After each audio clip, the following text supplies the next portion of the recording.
Doesn't happen now. Let's do it. What is right? What is wrong? Remember, you were asking before, how do we know what's right and wrong? Well, here we go. Finally, you guys lasted this long in the class, and the whole time you were holding out for this one lesson to finally find out, how do I know right and wrong? Is there right and wrong? That's the first question. Is there such thing as right and wrong? I was watching on the internet a debate between Jordan Peterson and is Blackmore? Marsha Blackburn? I think so. From England? No. It was Blackmore. Anyway, they were debating several topics, but she is an atheist and he is a theist. And they were talking about... What's a theist? A theist is somebody who believes in a God. Oh. And they were talking about ethics and whether you can have really meaning in life if you're an atheist. And he was saying you really can't. You end up being a nihilist ultimately. You guys know what a nihilist is? Yes. Some people do and some people don't. It's the idea that life has no meaning. There's no purpose. It's all for naught. We're all going to die and rot in the ground, and who really cares, right? So do whatever you want. And so the argument that the theist would say to that is, as soon as you eliminate God, then you have no ethics. There has to be some standard by which you judge right and wrong, and ultimately there has to be an authority. And the atheists say, no, that's not true. You can have ethics without God. The question, though, is how do you do that? Is there such a thing as right and wrong? And if so, what is it based on? These are tough questions that philosophers have been dealing with for thousands of years. This isn't new. So, question I then pose to you, can we have right and wrong? Is there right and wrong? Is it pure? We learned that in this class a couple classes ago, that one of the fallacies is subjectivism, right? The idea that I can be right, you can be right, and we can disagree. Well, is that true? Or what's the other one? The cultural one? Relativism. Really? Yeah. So the idea that one culture can say something is right or wrong, another culture says just the opposite, and both can be correct. Is that true? We got a couple of heads saying, yeah, that's true. Well, no, it's a fallacy, meaning it's an error in reasoning to have that. So then there has to be some sort of right and wrong. Without, the theist argument is without God, you have relativism. You have subjectivism. You have to. Right. Yes. Well, pretty much every government on the face of the planet is based in some sort of religious law, at least in its founding. And the ones that aren't, if there is one, which that's open for debate, but if there is one, pretty much don't they make the government God? Yes, that's exactly right. So if you have like a Stalinistic communist regime, they destroy the fact that God exists, but they become God themselves. Yes. Demons. Did you guys hear that? God with a little g. North Korea is That's- a perfect example of that. I'm Yeah. sorry? North Korea. Yeah. Kim Jong-un. Yeah, they'll destroy God in their country, but then they become God themselves. Yeah. So, I want to be God.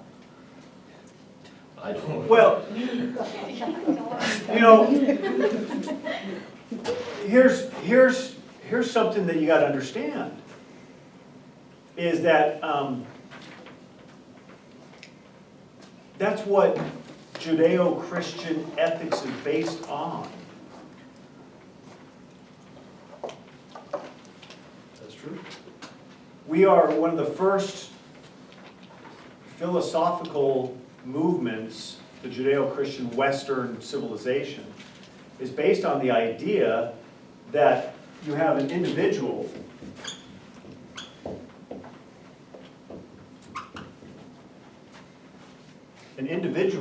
and this individual has rights.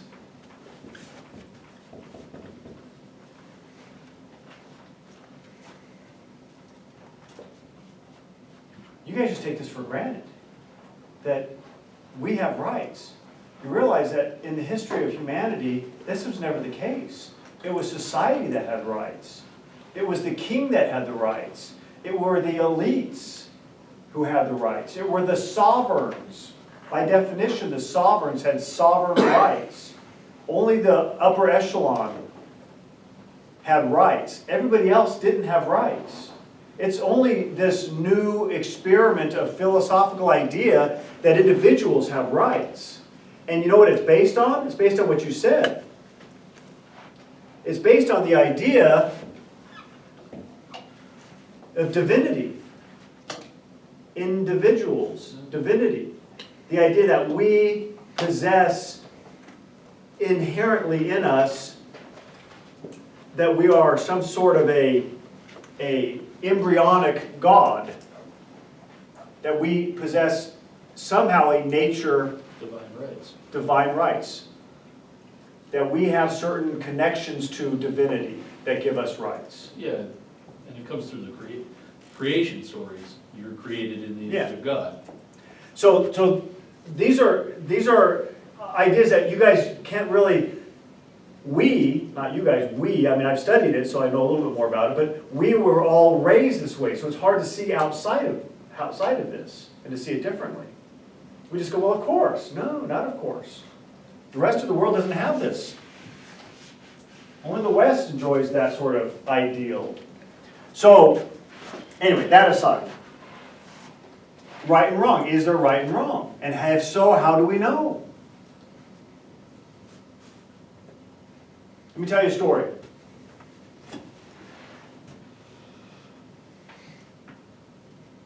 Dear Abby. You guys know who Dear Abby is? Yes. Dear Abby was a newspaper columnist. She was an advice columnist.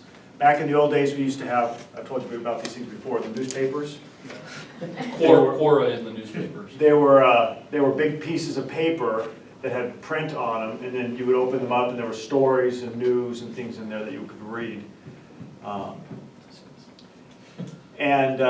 Made of dead trees. Yes, made of dead trees.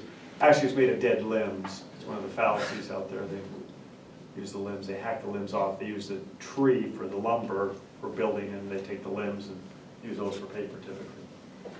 But she was a columnist, and she was an advice columnist, so people would write letters to her and say, hey, I've got a question. What should I do about this? What should I do about that? You're smart. You're someone who gives good advice. Give me advice on this. My mother-in-law came over, and she's being difficult, and she's telling me how to raise my kids. Should I kick her out, or should I let her, And then she says, well, here's what you should do. She gives advice. So somebody wrote into Dear Abby and said, Dear Abby, that's how you start the letters. Dear Abby. She said, Dear Abby, my boyfriend, this was back in, I think, 1990 or so. She said, my boyfriend is in the military, and he is currently over in Iraq, fighting in the Iraq War. And he's been gone almost a year now. And I was very sad and lonely when he left, and so I was hanging out quite a bit with our old friends, especially his best friend, and we would talk about what a great guy he was, and we connected with our loneliness of him leaving, and we connected a little more than we probably ought to have, and we have now fallen in love, and we've decided that we want to get married.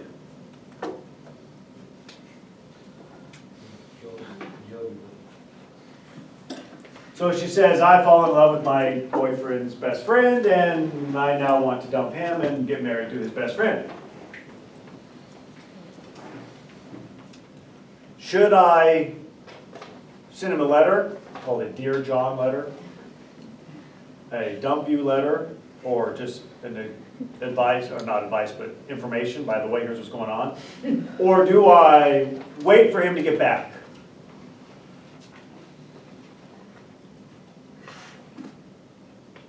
And tell him then, because he's going through a stressful time right now. And Abby wrote a response. My question to you is there a right and wrong to that?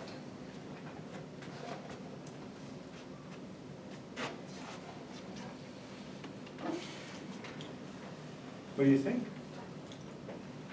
Which part? There's a lot going on. To the question, is there, not was it wrong for her, to her question. Is there a right and wrong to her question? Is there a right answer to her question? Should I wait or should I? And now, you're saying was it right for her to date the boyfriend and get fall in love, right? Is that what you're saying, or it could be possibly? Regardless, there's a situation, right? That's a much more. I mean, and it's tough for us to say, what was right for her and him in their lives, in their relationship, you know? That's- I'd say you don't have enough information to answer that question. You don't know if Yeah, he was a and, good boyfriend, bad boyfriend. yeah, there's just, and that's life, you guys. Sometimes you meet people that way, you know? You can only date the people you meet, and you meet the people that you come in contact with, and you come in contact with people through boyfriend. It happened all the time when I was growing up. You'd be dating somebody, and you'd be like, oh my gosh, dude, your friend is totally cool. And then once you break up, you date the Grass friend is not sometimes. greener. Never is greener. Grass is never greener. Keep, go with So- the crazy you know over the crazy you don't. That's right. Yeah, that's a good point. Maybe I'll say that now, just for those of you who don't realize it. Everybody is crazy. And don't think that, I'm gonna get rid of this crazy person and go with someone else. The next one's just as crazy, they just have a different type of crazy. The goal is to find a crazy you can live with, you know? And then to make the commitment to live with it and not find reasons not to. Okay, so that being said, is there a right and wrong? Yes, she thought there was a right and wrong because she wrote the letter. Inherent in her action is the idea that there's a right and a wrong to this. It's not as though I'll just flip a coin. It's an idea of, hey, there's a right and a wrong. We do this all the time. When you have a dilemma in your life, what do? Do you flip a coin? Weigh the options, make a decision. What do? You weigh the options, and then what do? Make a decision. Okay, most people don't do that. Most people don't weigh the options and make a decision. Most people weigh the options and then Get some advice. they make a phone call. No, that's what we used to do in the old days. They text now. They text somebody and they say, hey, here's No written my... records. No written records. They visit somebody, they talk to somebody. Don't you do that? You go to your friends and they say, what do you think? So let me tell you what my boyfriend's doing, or what my girlfriend's doing, or what my, and you bounce it off somebody, right? You don't bounce it off your stupid friend, you bounce it off the one that you think is the most reasonable, the smartest of your friends. Or the one that's And going to then- give you the answer you want. Sometimes you look for the person who gives you the answer that you were hoping to get. But if you really could go either way, you typically want to find the person who you think is the most rational, grounded person, right? And then when that person gives you something, you go, you know what? I'm going to double check with this. I'm going to get a second opinion because you're the most rational person I know that's 21. But frankly, 21-year-olds are idiots. So I'm going to call my mom or dad or grandpa or grandmother or aunt or uncle or somebody who's a little older and maybe bounce it off that person and see what they have to say. And then maybe talk to my priest or maybe, and we bounce it off people that we trust, don't we? Yeah. Most of the time we do. Because we realize there's a right and a wrong. And we want to get it right. So what's the answer? What should she do? Write the letter or wait? Write the letter. Dear John. Write the letter. We have two write the letters. Anybody say wait? Considerate of his I say write feelings, the wait. letter. Uh, Yeah, That's Got a lot of stress. Yeah, I wouldn't wanna give him any more stress in the back. Her advice was brilliant, I thought. I'll share it to you in just a minute. Neither. No, she said to do one or the other. And she said, why? Well, by doing neither, you're choosing not to write the letter, right? You can't do neither. Either way, it's gonna work. Tell her to Your dump, inaction is action. tell her to dump the other guy and, But again, you can't do that. You really can't do that. You can't say dump that guy because like you said, you have no idea what, yeah, there's no way. to- they decided they're getting married. Okay, given that, what do you do? Oh. That decides in the bag. That's gonna be the best man. Wow. And you don't know, maybe that's exactly it. See, an adult, somebody who's mature would do that. Somebody who's an adult that's mature would say, you know what? If you want to be with somebody else and that person makes you happy, if I care about you, that's exactly who I want you to be with, right? Somebody who's mature would feel that way. You don't want, no, I want you to be miserable with me. What sort of a stupid idea is that, right? You want the person to be with you if they want to be with you, and if they don't, then you want them to be happy. And I would hope he would come back and go, good, my best friend and my girlfriend, wonderful, I hope we're still good friends. That's a mature person. I know most of you are looking at me like I'm crazy, but Takes a few the years reality to get is, I'm divorced. I want my ex to get remarried and to be happy. Absolutely, that would be a wonderful thing. I think she's a wonderful person. I wouldn't have married her. Yeah, alimony checks. Alimony checks with it? No, they're done. Yeah. This has been a long time ago. Alimony ended a long time ago. Please, get married. So, what she said was, she asked her, she said, why would you want to write the letter? And think about it and answer it honestly. Isn't it because you feel the weight of what you're doing?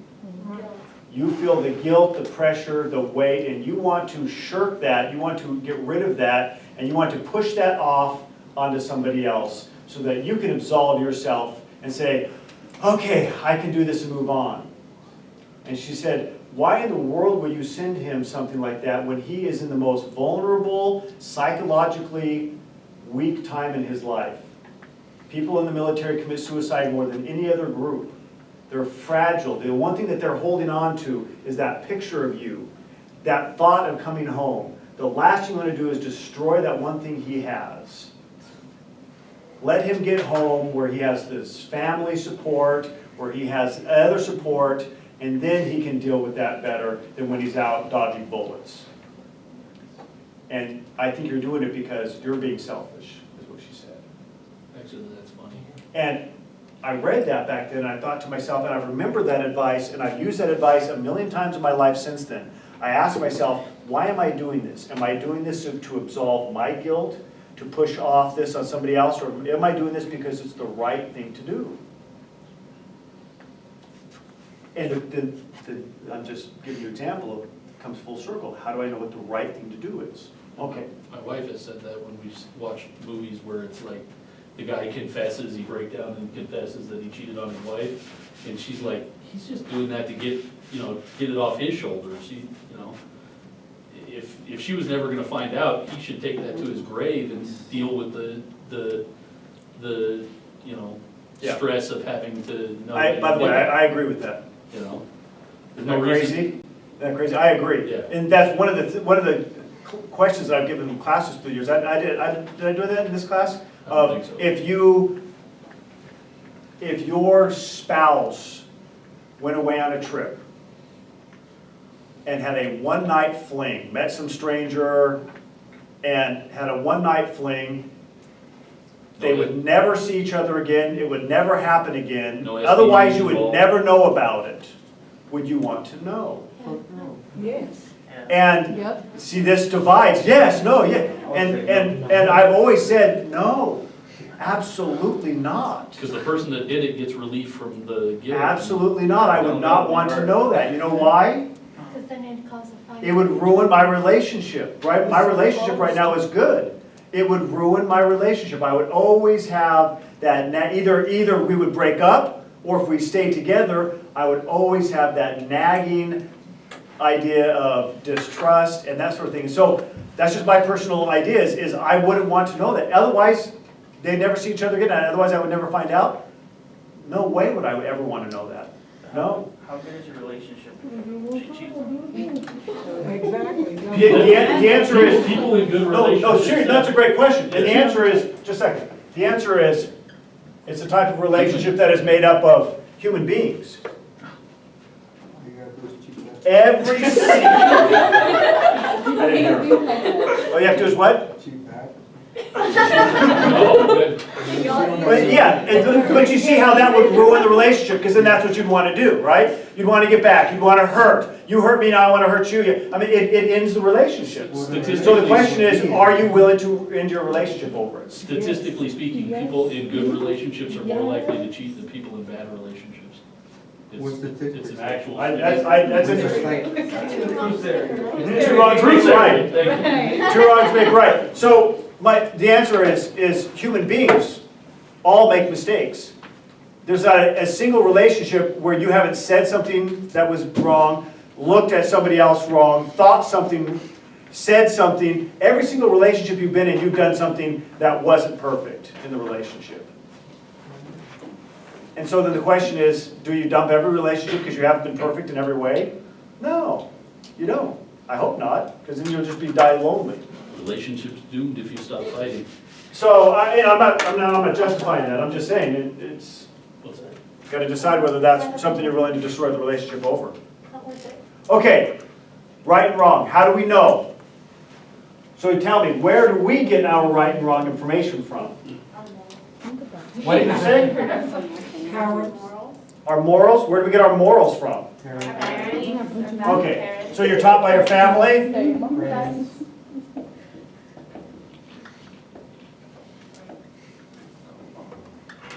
You see, these right here don't really tell us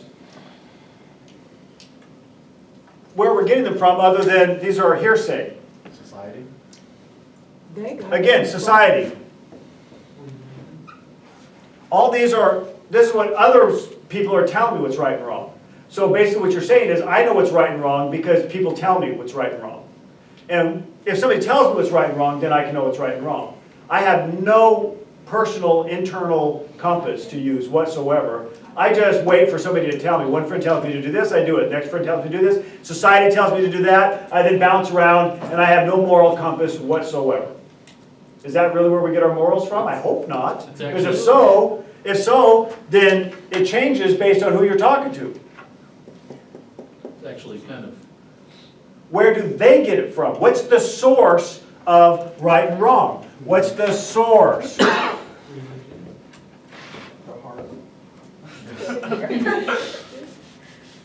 What's the source that they get it from? Religion. Religion. Where does religion get it from? God, God gives what? information. Law. Commandments.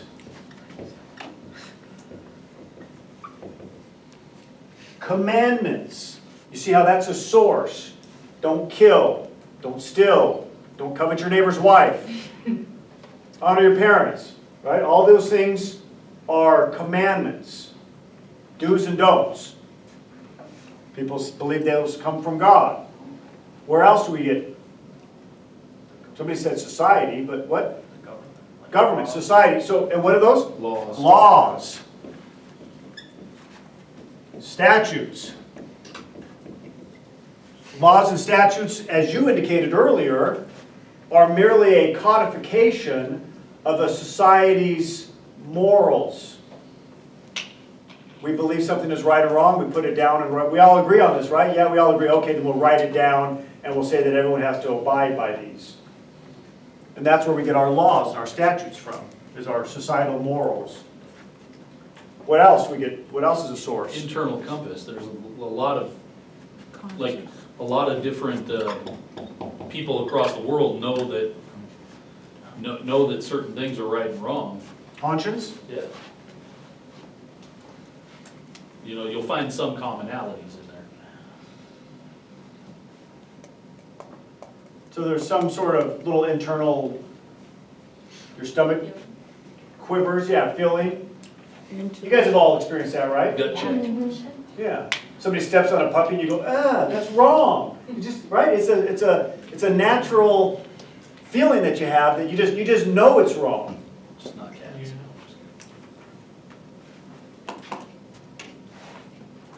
Can you snuff that out? Yeah. Yeah, you can push it down. You can snuff it out. That's scary when people do that. You expose yourself to something over and over and over and over again, and pretty soon you see something that normally would have shocked you, made you horrified, and you're not horrified anymore, and you go, oh my gosh. Be scared when that happens. It's the Where else do we get our source? first step in every serial killer. Yep.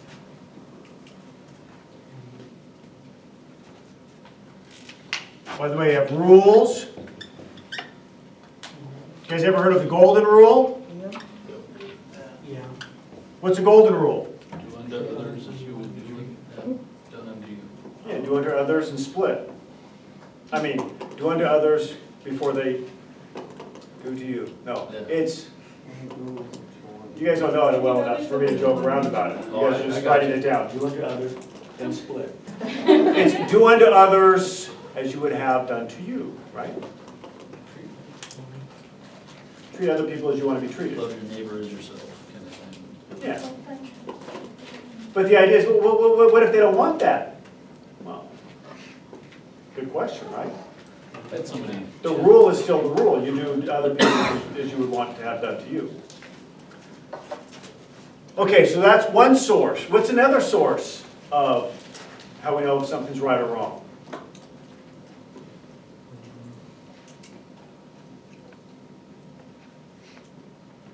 A lot of sources.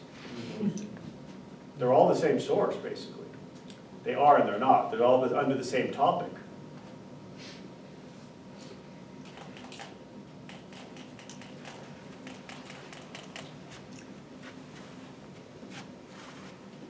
Let's say you don't believe in God. You're an atheist, right? Do we have any atheists here? You're an atheist? So, how do you know if something's right? You asking me personally? Yeah. You raised your hand and said you're an atheist. I'm just asking you, as an atheist, how do you know if something's right or wrong? How do you know if something's right? We should do this because I should do this because what? See, the theist says, there we go. Do you say, because of this? Yeah. It's right because we all agree it's right? So if you're in Nazi Germany, Oh, that's, well, just let me ask, you're in Nazi Germany, is it okay to kill Jews? The law of the land is all Jews must be taken into the concentration camps and killed. That would be, as an atheist, you would say, yes, that's morally correct. That's the right thing to do. No, I hope not, right? I hope as an atheist you say, bullshit, no, that's wrong. And if someone says, well, why is it wrong? This person would say, because it goes against the commandments. Because that goes against God's law. What do you petition? well, I would say that, well, to me, is that God was the creation of human beings. No, I'm not asking you to But explain why you're the a theist. commandments are just, I mean, the 10 Commandments from God. I believe that that's what, I guess, the court of public opinion, that we all agree that that's moral behavior or the correct thing to do. So you're saying, I see what you're saying. What you're saying is this is the same as this because if there is no God, the commandments were created by man the same way. Yeah. Okay. But you see that circular reasoning. You got the answer? Right? I mean, you're saying if there is no God, then commandments would be like laws and laws But it's a presupposition you want us to all believe on that there is no God. If there is a God, then what's your answer? I understand if there isn't, but if there is, how do you know what's right and wrong? There is a God. And Mhm. how do you know something's right and wrong? To a religious person or someone? that No, believes to in you, God? to you, yeah. It's tough, isn't it? Yeah, it's hard to answer that question. Yeah. I'll write you and I'll think about it and get back to you. say. Hearts and minds. Right there. How do you know something's right or wrong? Another way. Let me give you an example, and you can tell me. Let's go back to this Nazi Germany. Yes. I feel like it's our conscience, because let's say we don't have the Ten Commandments, and people believe, oh, it's okay to kill someone. Well, if you personally think it's okay to kill someone, well, that's your right or wrong. Yeah. So it's technically- So then, how do you avoid the problem of subjectivism? If it's your conscience. Because it comes from how. Jeffrey Dahmer says, dude, Says my- they deserved a good killing and, whatever the hell he did. I was watching a special on him. Say my baloney has a first name. Crazy, crazy, crazy. So how do you avoid subjectivism is the problem. Then you have, it's purely, right and wrong is purely subjective. What you think is right. Right? It's tough. So let's go to Nazi Germany. You're German. Everybody here is a German, living in Nazi Germany, and you're not Jewish. And you are washing your dishes. World War II's been going on for a few years. All the Jews in your neighborhood have been given their little armbands to designate them. And rumors are going around about them being gathered up and taken off to camps where they are being killed. You've heard this, but you don't know whether it's true or not, but you think it probably is because everyone's being gathered up and shipped off. You've seen horrible treatment toward the Jews, that all of their businesses have been taken and they've been shot and beat up and stuff on the streets, and you've witnessed it yourself. And you're sitting there washing dishes and looking out your window. And as you look out your window, you see your neighbor across the street, the family, and it's the Goldsteins, Jewish family. And the Goldsteins open their door, they look out, they do that furtive glance, and then they take their kids. They say, come on, and they go over and there's a big bush to the side of their house. And they push the bush to the side and they lift a trapdoor on the ground and they send the kids down under the trapdoor and then they crawl under and the bush falls back over the top of the trapdoor. And you go, huh, that's interesting. And you keep washing your dishes. And a couple hours later, you get a knock at the door. Knock, knock, knock. You open the door, and there's some SS officers there. And they go, Heil Hitler! And you go, yeah, Heil Hitler. And they say, hello, Mr. Heinz. That's where the ketchup Horrible, came. horrible stereotypes, huh? Hello, Mr. Heinz, or Mrs. Heinz, and you go, yeah, what do you need? And they say, we are in the neighborhood looking for the Goldsteins. We really need to talk to the Goldsteins. Have you seen them today? Do you happen to know where they might be? What do you do? Lie.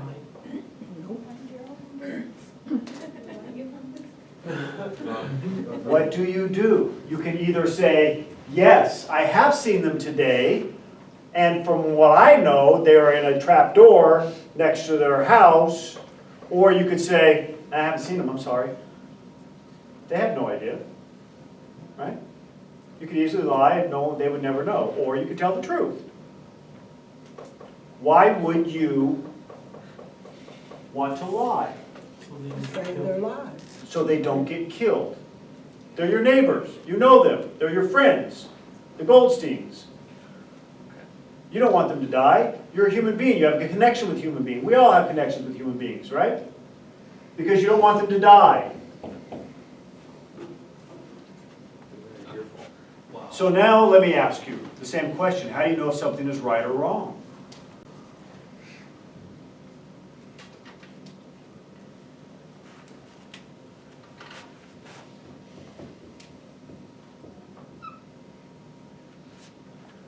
Because of the outcome.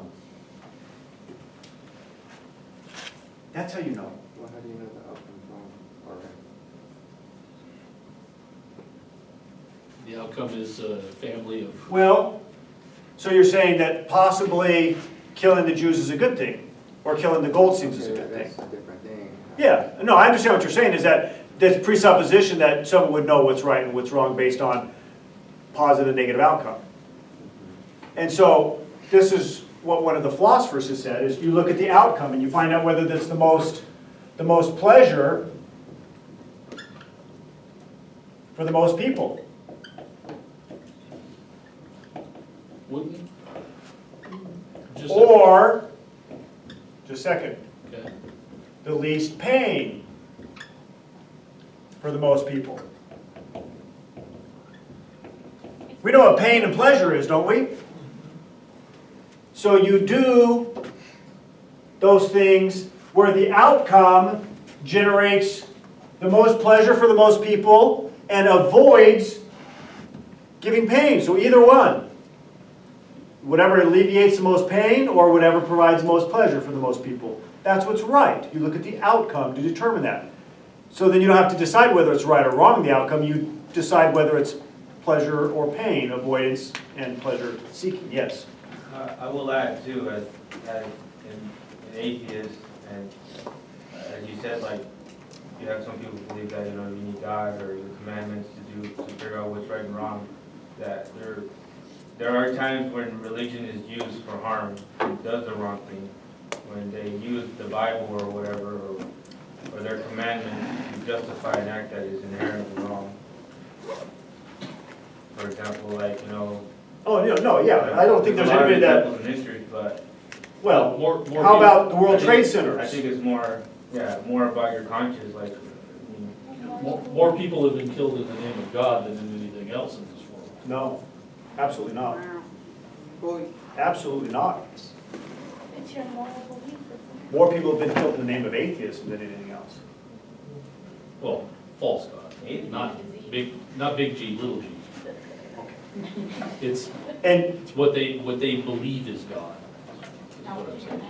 Well, even that, Do- with communism alone has such a massive kill count that I'm fairly sure that even before the 1900s, or just the cusp of the 1900s, there were more people alive than had ever been before, so it wouldn't even be statistically possible for them to, even if you killed everyone from before, Yeah. it wouldn't be possible for them to outnumber everyone that has died from communism in the last 100 years.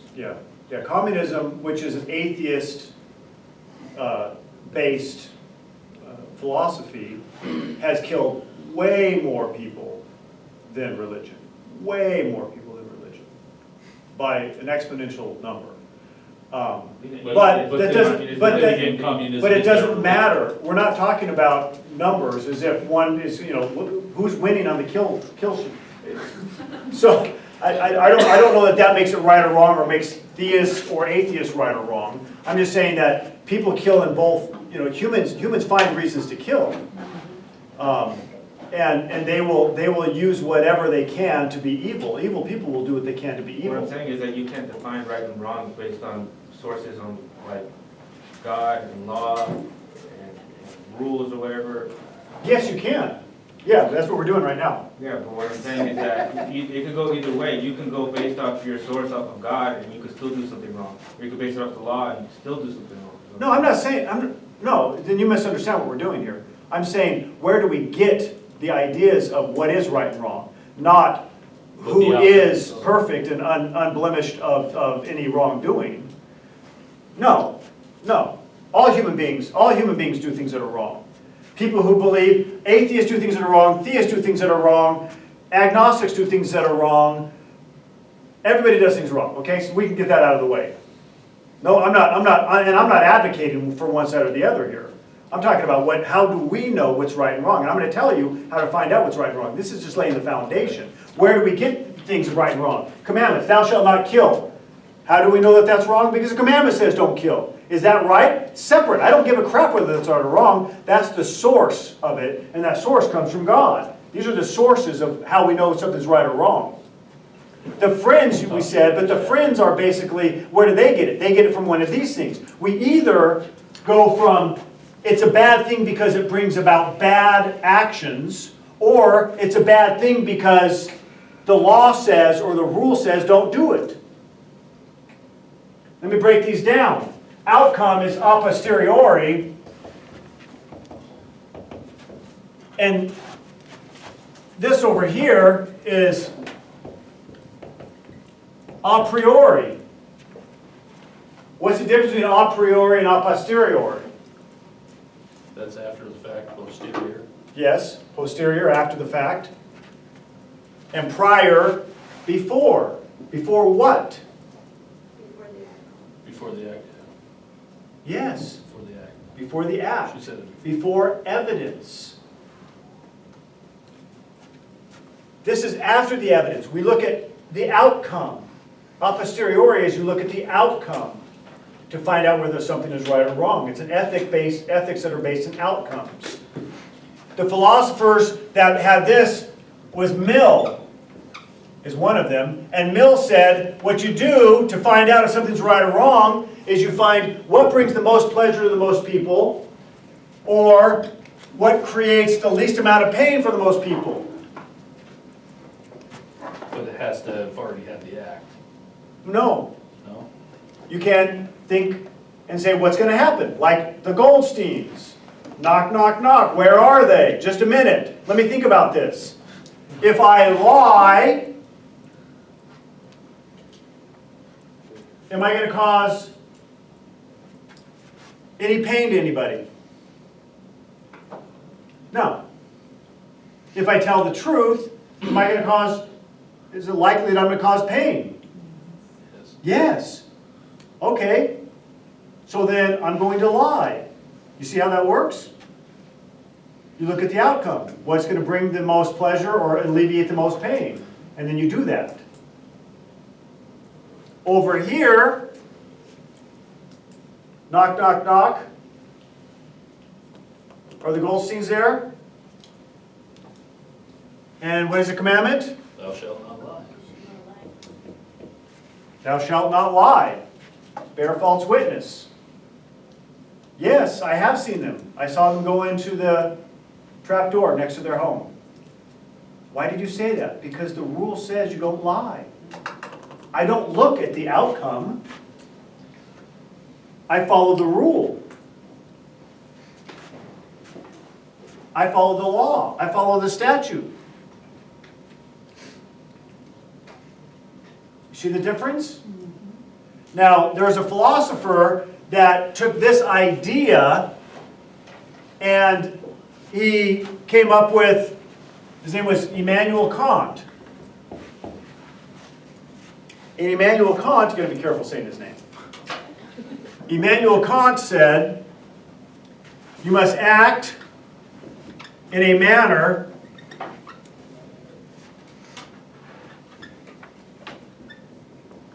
such that your maxim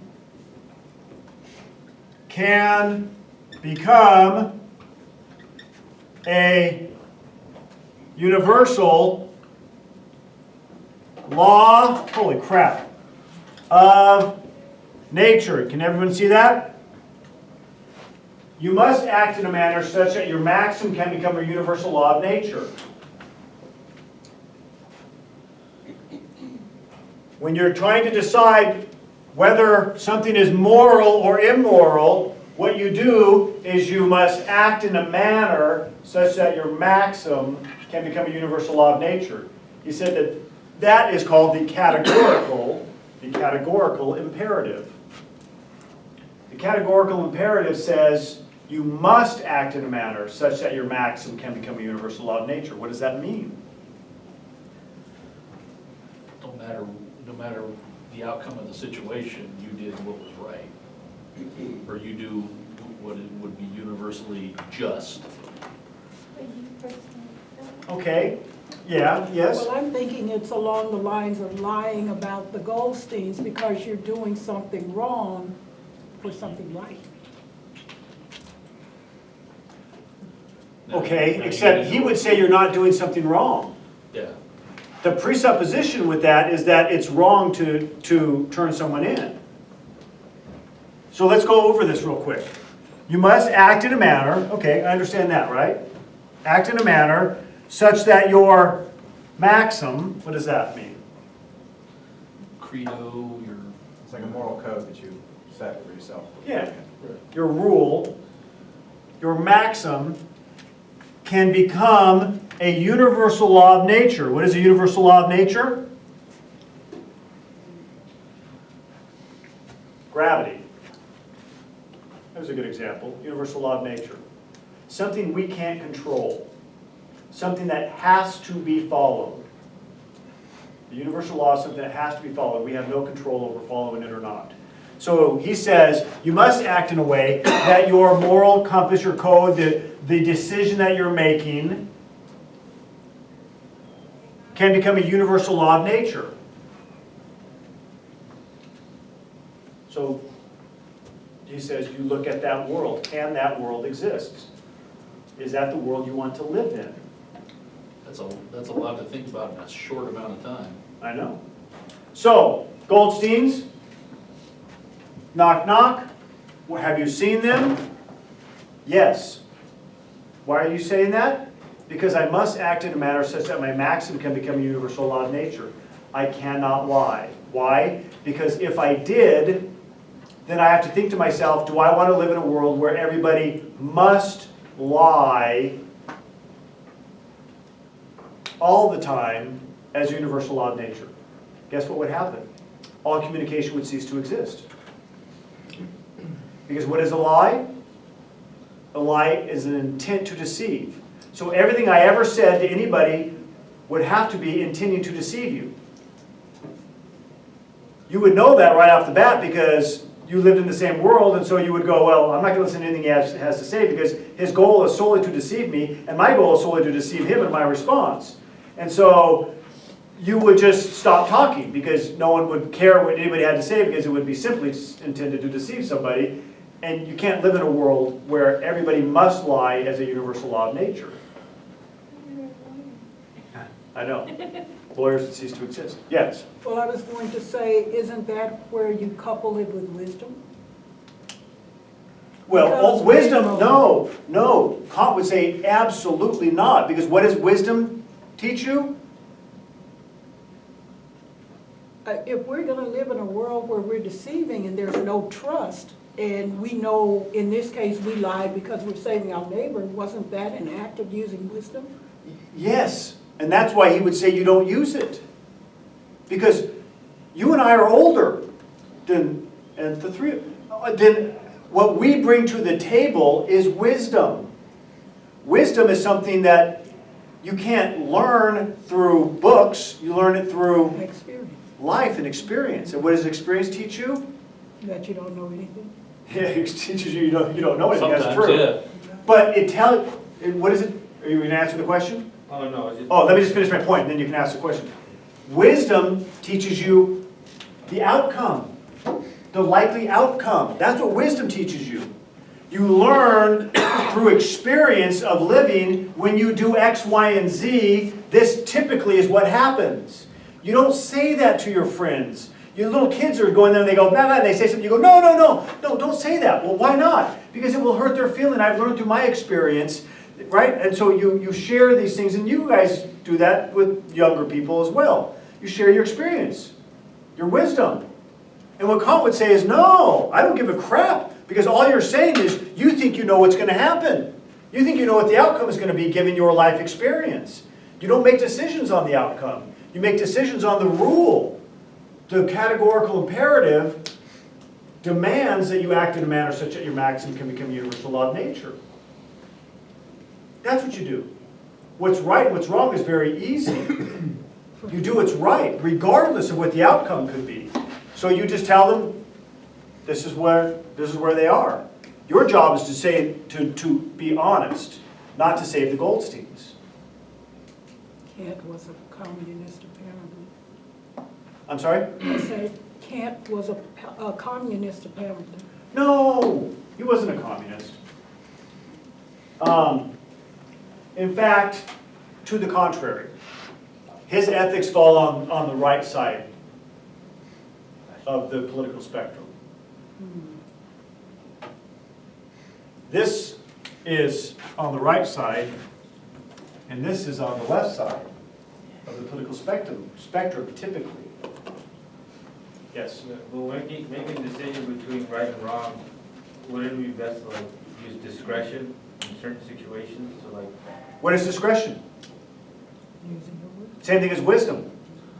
Discriminate. Discretion is discriminate. To discriminate means you choose between two things, and what would you use to choose between them? Either wisdom or the laws. And so by definition, if I use discretion, I would either be choosing based on the categorical imperative or commandments, or I would use my discretion based on what I think the outcome is going to be. You see that? Okay. What if your categorical imperative is to value human life over your own personal integrity? You can't try to do some generic deal like that to bootstrap in outcome-based ethics. My categorical imperative is always to choose the right thing to do, and the right thing is to follow the best outcome. No, you can't do that. It's each action. Do you lie? You walk by and you see a cell phone on the table. Do you pick it up?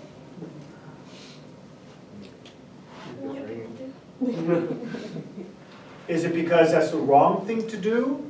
Or is it because you're causing somebody else pain? You see what I'm saying? Why do you not do it? Is it because it's the wrong thing to do, or is it because you think, I'm going to cause somebody else pain when I do that? Pick it up or pick it up? That's and the take it with difference you? between why you don't do it. How about this one? You guys have all seen Les Miserables? No, never heard of it. Nope, heard of it. oh, is that the play? Okay, you know what? No, I'm just packing up and going. Yes. Les Miserables, there's a character, Jean Valjean, in there, who steals a loaf of bread to feed starving children. He gets caught and he gets thrown in prison for 10 or 20 years or some stupid thing like that. Ridiculous, yeah. By the way, we have similar laws here today. I have a client who's currently spending 4 to 9 years in prison for stealing a little samples, perfume sample thing. Is it from Walmart? That wasn't Walmart. They will chase you down. So, First offense? no, it's not a first offense. That's it. Yeah, but regardless, Yeah, that's first 15th, 10,000th attempt or offense. It's expensive. Why are we to house throwing them. people in prison for stuff like that? I don't lock my doors at night for that. Yeah. That's ridiculous. Yeah. So, he goes to prison because of that. Would you do the same? Is it okay to steal a loaf of bread if your children are starving? No. Do you see the difference of the ethics? One says, no, you don't steal. I'm sorry, I don't want to live in a world where you must steal. You must take things that do not belong to you as a universal law of nature. Everything I see, I have to take if it's not mine. And what is somebody else going to do? Come behind me, they're going to be picking my stuff up. And I'm going to go, wait a minute, and it will be doing nothing but taking everything all the time. Do you want to live can you live in that world? No, that world can't really exist. You don't want to live in a world where, as a universal law of nature, you must take things that do not belong to you. So he says, you can't do that. You can't steal. Yeah, but what about if it will what? Are you talking about the outcome? Because we never look at the outcome. We look at what's right and wrong. You can't look at the outcome because you never know what the outcome's going to be. You just think you know, he says. What was that? You said he says? Yeah. And he does say that. You just think you know. Do we know? Not 100%. I'm Weasley. Okay, so let me tell you. Let me expand on this a little bit. So Mill says most pleasure, least amount of pain. But then Bentham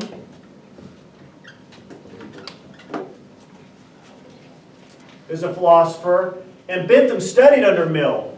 And Bentham says, you know what, Mill, you're cute, you're old, you're sweet, but you just don't quite get it. You came close, and thanks for helping me get started. I'm going to stand on your shoulders, and I'm going to look a little further than you, and I see that it's not about the most pleasure for the most people, or the least amount of pain, but it's about the most good. Now, how do you determine what's good and what's not? That's, now you're getting into more ambiguity. I understand. But he says, we are not rutting pigs. What's a rutting pig? Pig in the mud. No. Close. What? No. One Oh, digging. rooting for food. A rutting pig is a pig that's in heat. A horny pig. We are not horny pigs. We're human beings. We are more refined than that. We build hospitals and shelter children. We take care of the elderly. We're not animals that are just out to have sex and multiply and eat each other and die. We have the ability to create art and music and fine dining. We are not rutting pigs. And to see us as pain and pleasure is to act as though we are simply like the other animals in the animal kingdom. But we're not. There's a difference. Remember we talked about music? We talked about music in here? What's the best music? Led Zeppelin, according to And you'd be right. What's the best music? Is it simply a matter of opinion? Yes. Is it whatever brings the most pleasure to you? And the answer is, Bentham says no. No, that's not it. You just think that's the best. It's just what you like. It just means you're ignorant. That's fine, you can be ignorant. But you got to realize that there's good music and there's bad music. Oh, is this like Is- the night where you said that because of music and video? No. Oh. Is what's a big band? I don't know. Coldplay or what? Eminem or Three Doors Down or what? What'd you say? Lil Uzi. Little Uzi? Okay, Little Uzi. 2 Chainz. I don't know. Whatever. Some of the crap out there. 6ix9ine. What if you like 2 Chainz and you think he's the greatest thing in the world, right? And you think he's better than Bach or Beethoven? Would you be right? And the answer is no. Why not? You'd say, well, it's a matter of opinion. I like 2 Chainz. I think he's just as good. But don't we all understand that there's a difference? Yeah. And people who are critics, music critics, who know the subject matter, who know how to play instruments, who know how to write instruments, who understand how instruments and music affect us and how we feel and how we think, who you can see how it's affected society and influenced society, and you say, well, wait a second. There is a higher meaning to music than simply, does it make me tap my toe and repeat, I'm different, in some ironic way of being exactly like everybody else. Right. right? And the answer is, yeah, we understand that. Beethoven is better than 2 Chainz. He's better than Eminem, even though Eminem's my favorite of all time, other than Zeppelin. But you got to understand that you can like that stuff and not have it at the same level, the same plane as real classic stuff. And so that's what he's saying. There's hierarchy of goodness out there. Just because everybody eats at McDonald's does not make it the best food. The masses are ignorant. So, you need to seek the most good for the most number of people, is what he says. That's how you find out something's wrong. But it's still a posteriori. It's still outcome based. It's not a priori. A priori, what I told you this is before evidence, right? Before the outcome, before the evidence is a priori. It's a mental exercise only. It's only a mental exercise. So,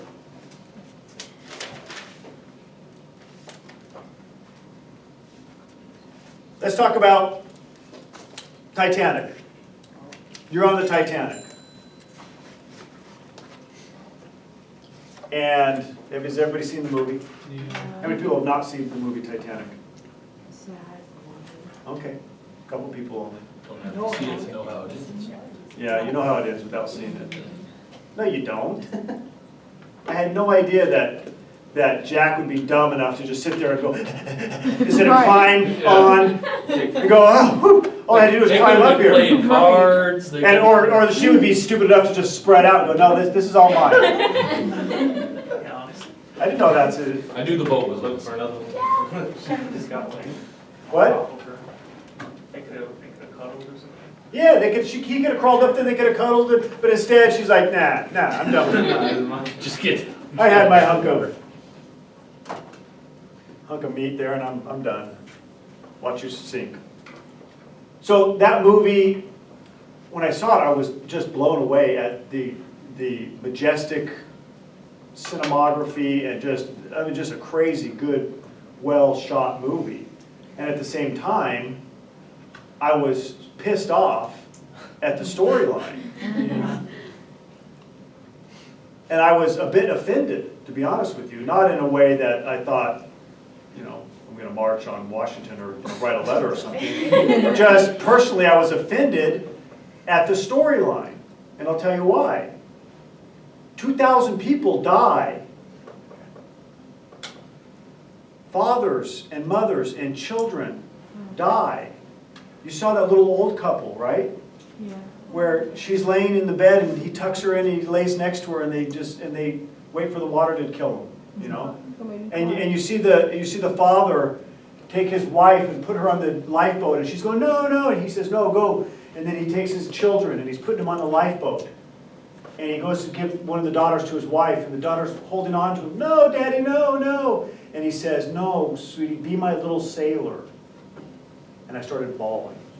And I started sobbing. And I was like, wiping the snot off my face. Oh my gosh! Because I have little girls.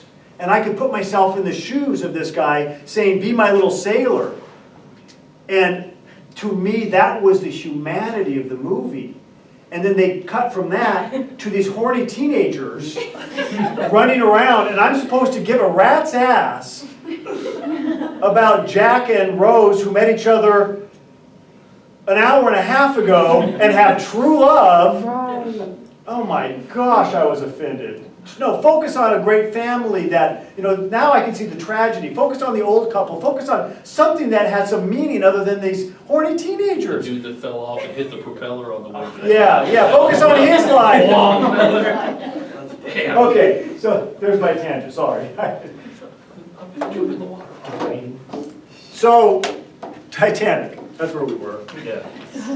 Yeah, by the time Jack went down, I was like, I'm done. So was she, actually. I know, she was. Out of here. So you're on the Titanic, and you get a lifeboat.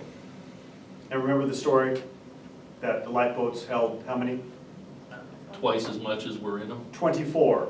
And how many were in them? About 12 each. So you're on the lifeboat, and you're floating out there, and bloop, it's down now. People are in the water. And what are they doing? They're looking for boats, right? And they swim over to your boat, and they go, knock, knock, knock. Can I get in? It's freezing cold water. I'm going to die of hypothermia if I'm in here for any more than just a couple minutes. Please, can I get in the boat? What do you do? Technically, you're not supposed to let them in because them climbing into the boat can capsize the whole boat. And everybody's in the water now. Everybody's in the water. But there is a way to get them in there without doing that if everybody pays attention. Do you let them in? No. If you're over here and you're Bentham or you're Mill and you're saying based on the outcome, do you let them in? No. Yes. Yes, you let them in. If you say no, what's going to happen? Any harm or pain? Yeah, they're gonna die. Yes, they die. Right? If you let them in, any goodness that comes from that? Yes, you saved a life. And to Right? someone else. You do the analysis and you go, well, that's a no-brainer. Of course you let them in. What's going to get harmed by letting them in? Nothing. It seats 24. There's 12 in here. And you go, okay, come on in. Over here, what do? You act in a manner such that your maxim can become a universal law of nature. Do you save drowning people? Yes. Every friggin' time you save drowning people. Yes, come on aboard. Okay, good. They agree. Then, next person comes to the boat. Knock, knock, knock. Come on, come on. Next person. Come on. Next one. Next one. Next one. Next one. Next one. And then all of a sudden, there's 24 people in the boat. Knock, knock, knock. Someone comes and says, can I get on? What does this guy say? Yeah. He says, yeah, why? Because you do for most people. Why? The most good. Okay. The most That just- Because it's you're pleasuring to your costing heart less to pain for know that that. one person. What if, that wasn't what I thought you were going to say, but what if it sinks? And the answer is, it's not going to sink at 25. Don't you know that? Everybody knows that. You guys ever been in a room that says maximum capacity 54? Guess what? It's 150. At 54, if somebody went, they'd go, what is it, force field? Oh my gosh, I can't get in here. No, you can fit 45 or 55, right? 56, you can probably fit 200 in that room, right? You guys ever been on an elevator that says maximum weight, 2,000 pounds, and you're standing there and you go, you go, oh crap, No, nobody jump. we're pushing the limit here, right? And then you realize they set these things arbitrarily low because it'll hold 5,000, but they put 2,000 or 3,000 just because they want to be safe, right? And the ladders, 200 pounds, trust me, there's guys climbing up those 200-pound ladders. In fact, 90% of all adult men are over 200 pounds, right? But the ladders say 200-pound max. Every man goes up and down ladders without it collapsing on them. We know that things are underrated, right? So when it says 24, the people over here go, come on, it can seat more. And so we start letting them in. And what do these guys do? They go, well, of course you let them in. And then more and more and more. And then just a second, wait a minute, hold on. Here you are with all your people stacked in here.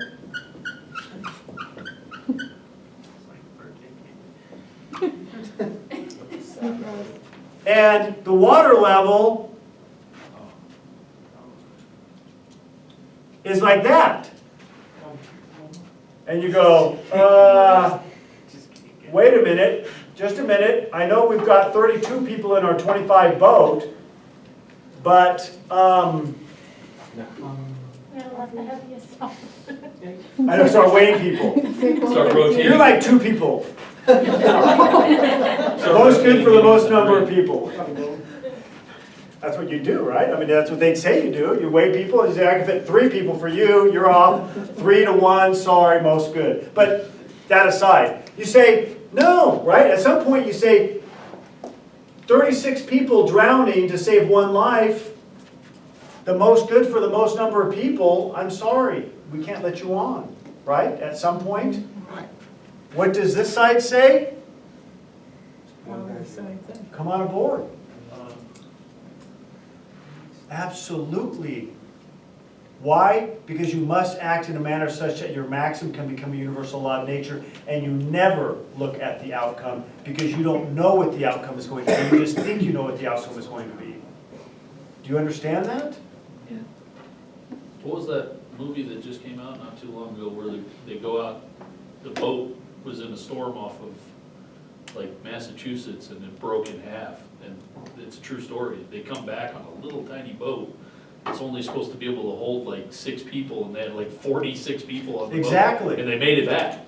That's what Kant would say. Right. You just think you know. Haven't you played Jenga, or what's the stupid game? Jenga? You played Jenga? What's I don't Jenga? know. Is that the drug version? I mean, I don't know. Sorry. Who knew? I guess it's a response by just mispronouncing the you game. mean Jumanji? Jumanji? oh, Jenga? You guys have all played Jenga, right?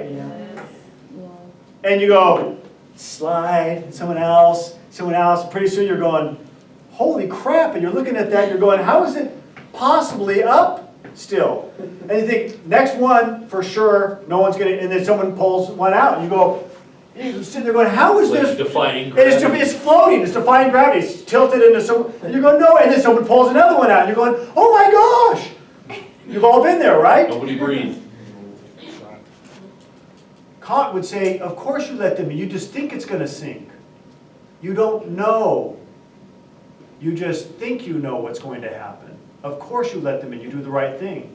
And we've all watched movies where they go, I don't know, let's just let him in. And they let him in and the boat goes blunk. And then what happens? There's a rock underneath and the boat goes boom. And they go, oh my gosh. And everyone goes, oh, the movie, oh, wow, there was a rock underneath and they're all alive. They didn't die. And you do the right thing. I don't know. So, you guys understand the difference? Is it possible to run them both through, filter your decision making through both of them? I mean, You're going to be one or the other typically. You're going to be one or the other. So now let me follow this all up with one last story. I was teaching, this was probably 10 years ago. I was teaching this class. I was teaching this lesson in this class. And a guy came over and knocked on the door. And he was a professor from next door. And he said, hey, I went over and talked to him, and he said, hey, I have a guest speaker speaking. It's an English class, we're next to you, and it's an English class I have. And there's a guest speaker who was a Holocaust survivor, and he wrote a book about it. And he's telling his story. And I only have 7 students. And I feel horrible that he came all this way and he's given us a speech and telling us his story, and there's only 7 students. Would you want to or be willing to have your class come over and listen to his story? And I said, abso-friggin-lutely, we'd love that. So I said, okay class, let's go. We're gonna head over next door. So we all filed out, went over next door, and we listened to this guy tell his stories. And it was unbelievable, some of the stories he told. But one of the stories he's told was that he was living in the ghetto in Germany. You know, they would take the Jews and they would put them in a little part of town, they call it the ghetto. And he was living there with his family in the ghetto. And he had a cousin who was this younger, she was much older than him, but still a young girl. She and several of the others from the ghetto were taken, and they were brought to this building, this room, and this guy was sitting at the desk in the front, and they lined everyone up, and they would go down, and the guy would look at them, and then decide whether they lived or died, basically. Do you go to the gas chamber, or do you go to the concentration camp and labor? And you know, he was just kind of going, okay, to the left, to the right, to the left, and he's just kind of keeping his notes.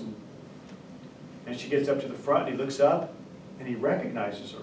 They used to work in the same building before the war. And he fancied her, thought she was very pretty.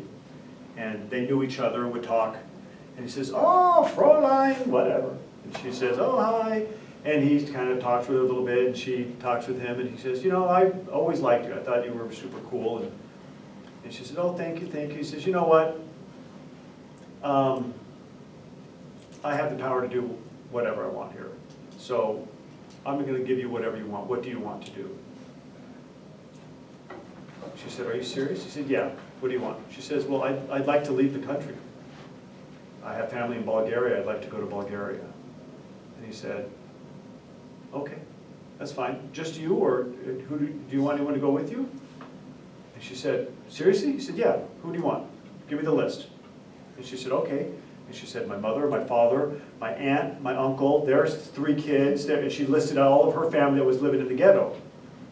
And she said, "Here, those are the ones." And he says, "Okay, SS, come over." And they came over, and he says, "Go get those people, put them on a truck with her, and send them over to Bulgaria. They're free. Here's the order, here's the papers, signed. There you go." And she says, "Oh, thank you so much." He says, "It's okay, I'm glad to help." And so the SS went over to the ghetto to get them. Well, the family, he said, what they had done, his dad realized what was going on. They were getting people and taking them. So his dad said, "We can't go. We're going to save ourselves." And so he took his wife and the kids, and they climbed up, those big water towers, the big things that have water, and then they climbed up the top of the water towers. They climbed inside the water tower, and they held onto the sides and were waiting there and hiding out as the SS were coming to getting more people. And the SS went over to get them, to take them to freedom. And guess what? They knocked on the door. The SS kept knocking. They were asking around. Nobody knew where these people were. And the SS left, put the girl on the truck, and she went over to Bulgaria without them. And they got shipped off to the concentration camp when they were found later. And when he told that story, I thought to myself, oh my gosh, I've been telling the story about the Goldsteins and the SS knocking and looking for them. And everyone says, of course you lie, because you know what the outcome's going to be, and you know that the Germans are going to kill them. And Kant says, how do you know? You just think you know. You think you know the outcome. But it's not always what you think. You do the right thing no matter what. Okay. So, let's talk about, speaking of a priori and a posteriori, knowledge is this way. Everything we know is a priori or a posteriori.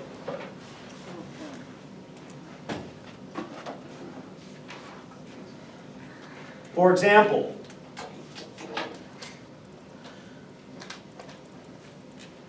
an atom, what does the atom have in the middle of it? Nucleus. And then around it, what do we have? Electrons. Electrons. What do the electrons kind of do? And it kind of looks like, a, Solar system. yeah, little solar system, doesn't it? But how much mass is in an atom? Very, very, very little, almost none. Very little mass is in an atom.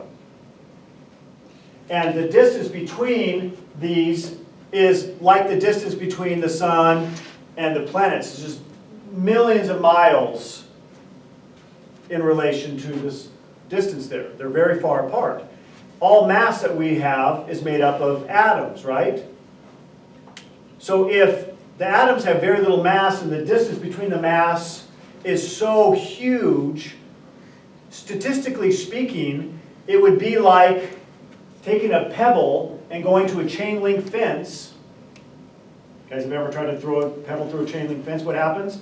goes right through, right? Now think about if the chain link fence, instead of being this big, the links were 50 feet apart, and you threw a pebble. What are the odds of it hitting and going tink?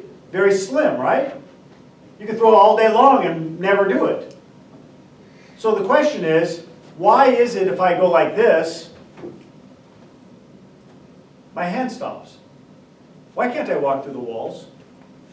If I'm made up of these things where the matter is so far apart, and the walls made of matter so far apart, statistically speaking, I should be able to walk through a wall 9 out of 10 times and not have anything hit. You see how logically we can understand that, right? A priori, I can understand that that's the case. But you say, no, you can't. And I say, yeah, we can walk through walls. Does anybody here believe that we can walk through walls? Yeah, she did it. If the door's open. No. Why can't I walk through the wall? Because you can. I'm sorry? Because you can. Because you can't. No, you can't. Here's one thing that you got. If you remember one thing from this class, remember this. You have to shed your preconceived notions, especially with stuff like this. Why do you and everybody else in this world believe that a posteriori trumps a priori? We have a whole bunch of abilities to gain knowledge and information. And only one of those is eyesight. Only one of those is touch. Why is that right? Or why are our senses right, but our intellect wrong? We just naturally assume, because it is. Because you can't. Well, why? Because you can't. No, but I just explained, you understand that I can. Well, yeah, but you can't. Why? Because I can't see it happen. But you understand we can, So we just right? haven't figured it out yet. Why is a posteriori superior to a priori? Can somebody explain that? Because we build on experiences. Why? Why don't we build on mental experiences? Because You're talking about physical experiences, our senses, our five senses. Why are what our five senses, which we know lie to us all the time, the things that we think we know from what we see, hear, smell, touch, are always wrong. But we think, that trumps it. Because why? I was going to say, because we rely more on what we can see than what we believe. I know. Isn't that a shame? I think that's a shame. We seem to think that what we see, touch, taste, and feel is more righter, more correcter than what we know to be true. I'll give you another example. It is impossible. I give you this proposition that it is impossible to go from this point over here to that point over here. It's impossible to walk from point A to point B. I can't walk over there. Right? And you all say, yes, you can. Why do you think I can? Because I've seen it and I've done it, right? Right. No, you haven't. You just think you have. It's wrong. You can't do it. It's impossible. In fact, everybody here knows it's impossible. You've been taught it's impossible. You were tested on the impossibility of it, and you all probably got the answers correct. No one ever, but you never put two and two together and thought, oh my gosh, wait a second. Do you realize that what I have learned makes it impossible for me to go from point A to point B? I'll tell you why. Between point A and point B is, right about here is what? Halfway point. Right? For me to go from point A to point B, I'm going to have to pass a halfway point. Oh, look, I'm halfway. And now I think I've traversed it and I think I'm all the way, but I'm not because it's impossible to do this. But between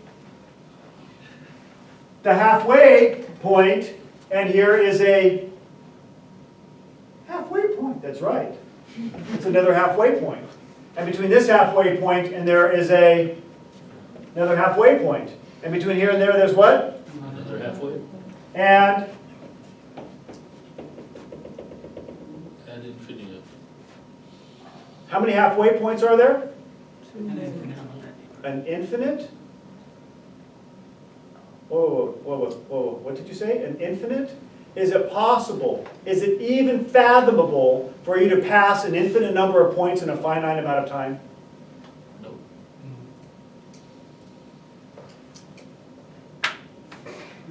I just dropped my pen and I'm going home. You realize I just proved it's impossible to go from point A to point B? To walk point A to point B? Because you have to pass an infinite number of points in a finite amount of time. You logically understand that, but you all go, yeah, but you're wrong because what? I don't know, damn it, but there's got to be somebody somewhere. Dear Google, why is this idiot wrong? Because I know I've experienced it, and I'm telling you why. Why would you think your a priori knowledge is in any way superior to what I just showed you? Did I say a priori? A posteriori knowledge is some way superior to your a priori knowledge.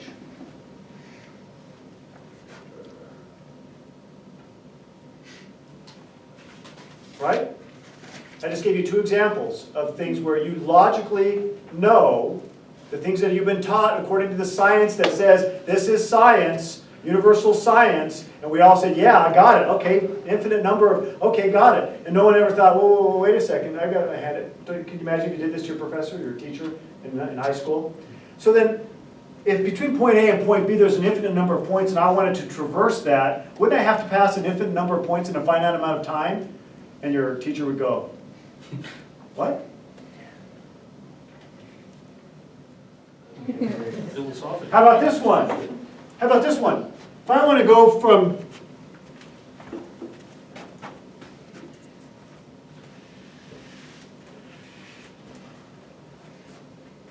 you're running a race.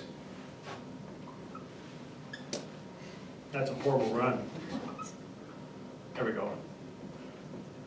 Woohoo! He's running a race. That's pretty good, huh? And somebody is chasing, or in the race also, right?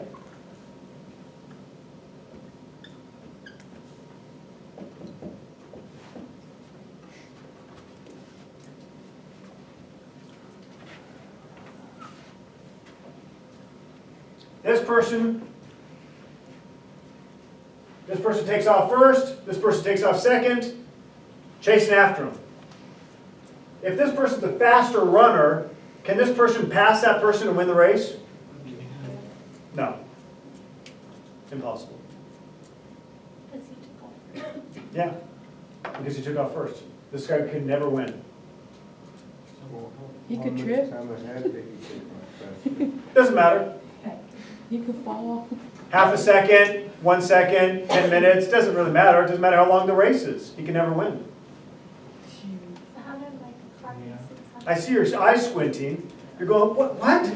But my a posteriori experiences have taught me that I've passed people before that have been chasing. When there's a little kid up in front of me and he's running away from me, I jog and I catch up with him. And I can pick him up and go, ah, I got you. No, and I say, no, you can't. You just thought you did. You can never catch him. Ever. It's impossible, right? Because for you to catch this person right here is at that point, right? And for you to get to that point where he was, it takes a finite amount of time, right? It takes a finite amount of time to get from this point where you are to that point A to point B. It takes time. And during that time, because we're in a three-dimensional world, right? You realize we're in a three-dimensional world. We're not a two-dimensional world. Three-dimensional world is what creates time, the distance between events. The distance between events, time, allows you to get from point A to point B. And during that same amount of time, what has he done? That's right, he's now right here. And then for you to get to here, it's going to take a finite amount of time. And what's he going to do? Move. And then for you to get to this point, it's going to take a finite amount of time. What's he going to do? He's going to move.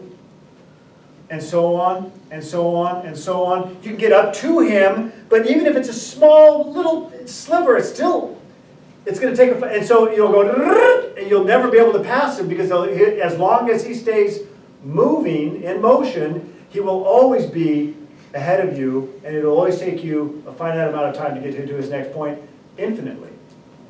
And you can never pass him. Unless he stops. Unless he stops. If he stops, you can pass him. But as long as he remains moving, you can never pass him. It doesn't matter how fast he's going. Why? I just explained it. Yeah, it's like you're moving, accelerating faster than him. It doesn't matter. He still moves at the. You can get up to him very quickly, but you can never pass him. That's not what happens in track meets. Do you see how we can't get over our a posteriori world? The length. Do you see that? Even though I just explained it, you go, yeah, but. And this is what people will do with politics when they're arguing with somebody. Someone will make a point that's brilliant, and they go, yeah, but. And then they want to move on. It's an inconvenient truth, right? I don't want to hear what you have to say, because, damn it, I don't know how to respond to it, so let's move on to something else that I'm comfortable talking about. It's uncomfortable for me to destroy your world, right?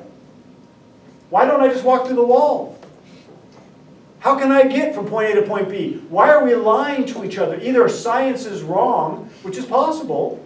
I started off the class telling you that science has been wrong about everything that they've ever come up with. Either science is wrong about all this stuff, or our perceptions are fake. One of the two. Do you see that? A priori, I just explained you can't go from point A to point B. I explained we can walk through walls. I explained that you can't overtake a person running. And we all go, yeah, okay, yeah, but we can. No, you can't. You just think you can. You just think you did. I mean, but you can mathematically show that you move faster than the other person. I just want to have a party next week. What? What'd you say? You just want a pizza? I'm just holding out for the pizza, man. No, please, you know. I don't know about that. This, when you guys took a philosophy class, isn't this what you expected to get? Yes. No. Yeah, this is what I wanted. When I went to philosophy class, this is what I was expecting. I was like, damn it, where's the good stuff? This is the fun stuff, right? Yeah, it's fine. The stuff where it wrecks your world. Where you walk out and your brain is like, you got a big chunk out of it. And you go home and you go, okay, Mom, listen to this, okay?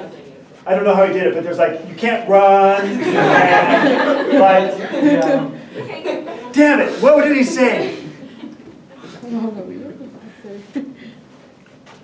Okay.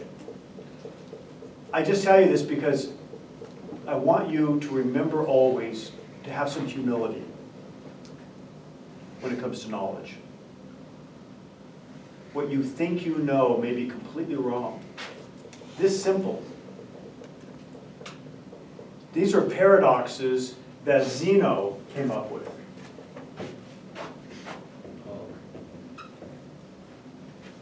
Zeno came up with these paradoxes. He came up with these paradoxes thousands of years ago. Scientists have been dealing with this for a long, long time. This isn't anything new. Yet we still seem to think that somehow our physical experience trumps our mental experience. And that may not be true. We may not be here. Berkeley is a philosopher who says, you just think we're here. We may be in a petri dish, just a brain having this experience. This may be a dream. So these things that we think we know to be true may not be true.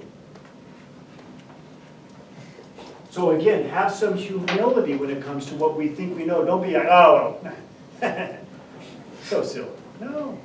Say, have an open mind. And remember that we're binary in our knowledge. We're made up of both the things we know and can think through and the things we experience. And for us to ignore this whole half of our being and somehow weight heavily in the world, which we've done on this one, I think is a disservice. We seem to think in science that the scientific method is truly the scientific method. Why isn't this the scientific method? But science has decided, no, we're going to pick a winner. This is the winner, and the scientific method is what we can see, what we can measure, what we can taste, what we can observe, and then what we can duplicate in our observation. If we can duplicate our observation, then it's true. Which, Regardless of what you know to be true, my observation says it's false. And you go, oh, okay, then what I know, all the things that I was taught must be false because I taste it and touch it and see it differently. but the premise itself is a fallacy, because given an infinite universe, doesn't that mean that there are an infinite number of possibilities? You can find a corner of it where physics works differently. You know, Yeah, yeah, unless, but then that goes into there's exceptions to science, to these rules. Well- Are there exceptions? Is science wrong? Or our experience is wrong? One of the two. yeah. Science is always wrong, right? Science as we know it, maybe, you know, I mean, we have such a limited view of it. So how do we explain these things? Just keep advancing in technology. Yeah, do we explain them by further evidence? Or do we explain them by further thinking, further analysis? Both. You constantly. You see what I'm saying? It's both, but don't shortchange that one. Okay, Any scientist that says you don't constantly test things that you think are proven to be true isn't a true scientist. here's another example of this differentiation. If you walked into this room for the first time, how long would it take you to know what's in the room?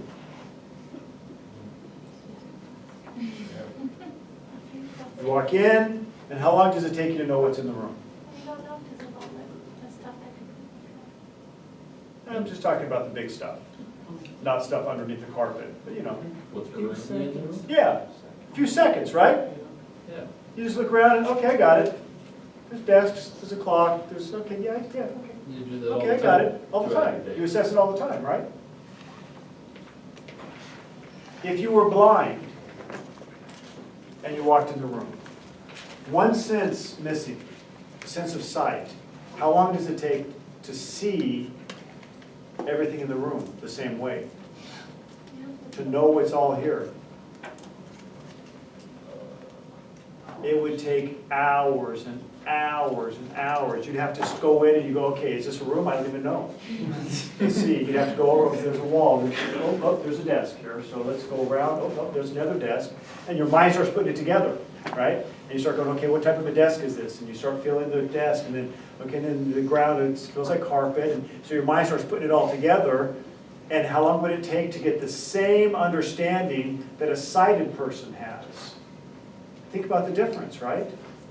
And even after hours and hours and hours, they probably still wouldn't have as much understanding as the sighted person as to what's in the room. No, because they're only gonna be able to tell you what's in the room in 3 dimensions. That's right. They couldn't tell you what's written on the board or. So, and I just bring this up because we are so heavily weighted on our senses and think that they are everything, but they're very limiting.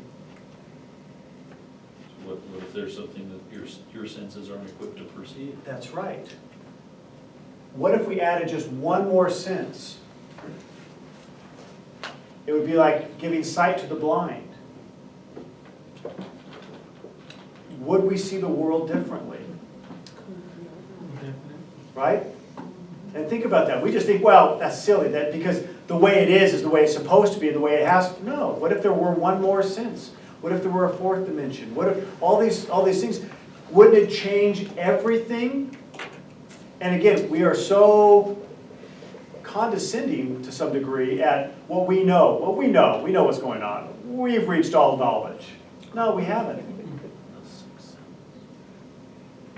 Yes? Your body learns to adjust to what senses you have available. I say that because I just discovered a few years ago that I'm blind on the right side of both of my eyes. And I didn't know that because I had a stroke when I was 5. So I had to relearn everything. And so you had no idea, and you just have adjusted. Yeah. Because you don't know what And you you didn't don't know what you did, yeah, you didn't know what you didn't know, right? Because I went to the eye doctor and he's like, you don't have any vision on the right side of both of your eyes. And I'm like, what do you mean? I thought That's I a great just had example. tunnel vision. Right? She had no idea, went through life thinking, what, there's a This difference? is how everybody sees. Is how everyone sees. And I thought about that too, like with color. We've all thought that with color, right? You go, oh, that's yellow. What if you see purple, what I would call purple, Oh, I thought about Right? that. I thought about that. or red? And you go, oh yeah, that's yellow, but if I were in your body, I'd go, no, that's red. You go, no, but that's, we just assign what the little colors, and then as long as we see it over and over again and we label it, it doesn't matter what it looks like to us. It may be looking like something totally different to somebody else. It's different to a dog. That's right. So all these things, we just assume. We're very condescending to knowledge, based on our a posteriori. Okay, guys have heard of the allegory of the cave? Who's heard of the allegory of the cave? Plato. This is one of the great truths, this little simple allegory. I'll give you a quick little synopsis. There were 2 boys taken from their parents when they were younger.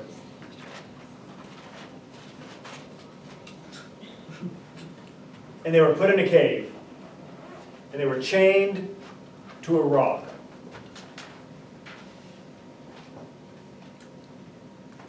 Actually, they're on the wrong side of the rock. They were chained to the rock.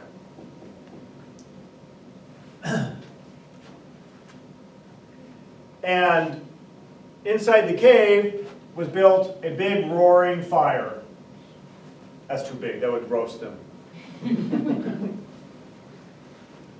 And the fire was kept going by the people that would take care of them. People would come in, give them food and water so they would stay alive.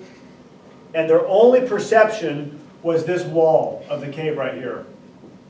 That was their world, what they could see on that wall.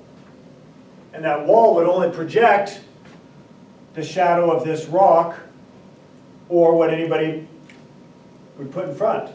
So people that would take care of them would come in, they would take a dog, a cutout. They would cut out a dog.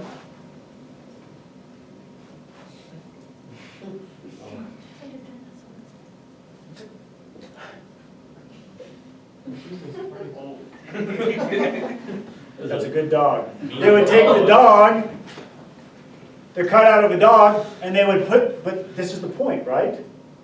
That's what they would, the artwork ability of whoever cut this out would be limited. Their knowledge of a dog would be limited by that person's ability to cut out the dog, right? So they take the dog and they would go like over here, and they'd take the little dog out, cut out right here, and they would put it, and it would project onto the wall this image of a shadow.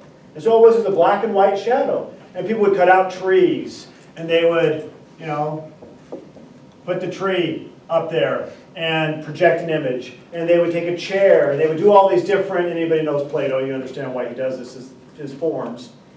And he, whatever these images are, people would put those images and they would project on the wall, and that's all they knew was the black and white, two-dimensional, cutout forms of all these things in the real world. And one day, one of them escaped, broke away from his chains. And he gets out and he runs into the real world and outside of the cave, and he looks around and he sees a dog. And the dog comes up to him and he goes, oh my gosh, he recognizes it from the form. And it comes up to him and it's furry, and it barks and licks him, and he feels the tongue licking him and pets the dog. And the dog runs off and he goes, oh my gosh. I mean, think about this. This two-dimensional all of a sudden has a 3 dimension, and it's got fur, and it's got a smell, and it makes noise, and it runs off, and he watches it move. And he looks over and he sees a tree, and he sees the bark, and it's brown, and it's rough, and he feels it, and he looks up, and he sees the wind blowing, rustling through the leaves of the trees. And it's just shocking, all of this 3 dimension, and the color, and the smells, and the world. He recognizes the world, but it's a whole different experience. And it's gorgeous to him. And what does he do? Go back to tell his brother. He runs back to the cave. Because, by the way, that's what we all do. When we find something that is enlightening to us, that changes our life, the first thing we do, universal, is we share with our loved ones. We run to our family and our loved ones and we go, guess what? And we share it. That's one of the universal truths. Another universal truth, anybody that gets money, first thing they buy? Well, by a car. They buy a car. Weird. So he runs back and he says to the other boy, he says, oh my gosh, you know all these things we've been seeing, the dogs? Actually, the dog is this 3-dimensional, and it's got fur, and it feels, and it smells, and it licked my arm, and it barked, and it ran off, and the trees have these leaves that flutter in the wind, and he's explaining it to him, and guess what happens? Looks at him like he's crazy. What did he do? Did he say thank you so much? Shattered his No, reality. he didn't accept it. He killed him. Is this part of the? Killed his brother? Yes, he killed him. Why? Because that's what we always do. That is what we always do to that person. Oh, like he, The person that says the world isn't what you think it is. The world is different. The world is beautiful and it's totally different. And we go, no it isn't, and we kill that person. That's what happened to all the great prophets in the Old Testament, in the New Testament. That's what happened to Jesus. That's what happened to, you think of all these people that have come out in this world. That's what happened to Martin Luther King, Jr. That's what happened to all the great minds that come out and say, the world is different than you think it is. I see it differently, and let me explain. And we go, don't change my reality. I'm going to kill you. The great philosophers and the great thinkers have been killed. Socrates is another good example. Over and over again, this pattern repeats itself. All the martyrs. And so, not that I'm one of these people, but my point is, when I tell you that your world isn't what you think it is, your natural reaction is to go, oh, shut up. And then you guys are going to, after class,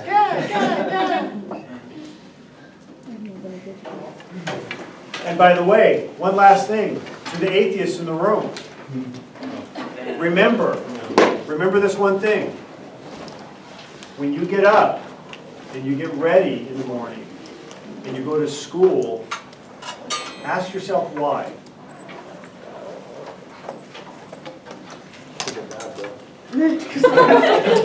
What? I didn't hear it. I still didn't hear it. What? He said because of God. Bruh. Well, who said that?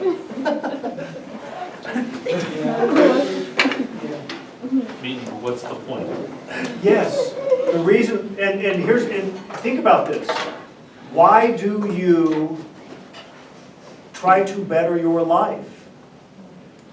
Aren't you acting as though there is purpose and meaning to life by doing so? Yeah. Well, like, wouldn't you try to better the life that you do have right now if there is nothing else? Like, that's your reason Maybe, behind it? yeah, but why? Why would you is the question. Because I want to be well off. I mean, personally. Why? If there's no meaning and no purpose. You don't have to have a God to have It's meaning. interesting. With no meaning. No, I'm not arguing, I'm just saying, question everything in your life. And this is a serious problem, just like theists have their problem, right? How do you address evil? How do you address, there's a bunch of problems that theists have. But the atheists, you realize that atheists are simply the other side of the coin, right? You have faith. An atheist has faith in science. You believe there is no God. The agnostic says, I don't know. The atheist says, no, I know. I believe there is no God, and it's based on the evidences that I've seen. That's no different than a theist who says, I believe in God based on the evidences that I've seen. It's just the same exact faith coin, the other side. You have just as much as an atheist faith in the non-existence of God as the theist does in the existence of God. I believe it, and I act accordingly. It is the exact same faith. Again, the person in the middle is the agnostic who says, I don't know. But the theist says, no, I know and I believe. Okay, if you do, then you have to address those issues. What's the purpose of life? What's the meaning of life? What's the goal of life? And if it's just to rot in a grave, then the question is, what gives your life meaning? And it's a tough thing to answer, and that's, atheists have to, with theists it's built in. Now it may be fake built in, but it's built into it. But with the atheist it's a lot more work to get to that point of, is it through meditation that you come to personal knowledge, personal experiences?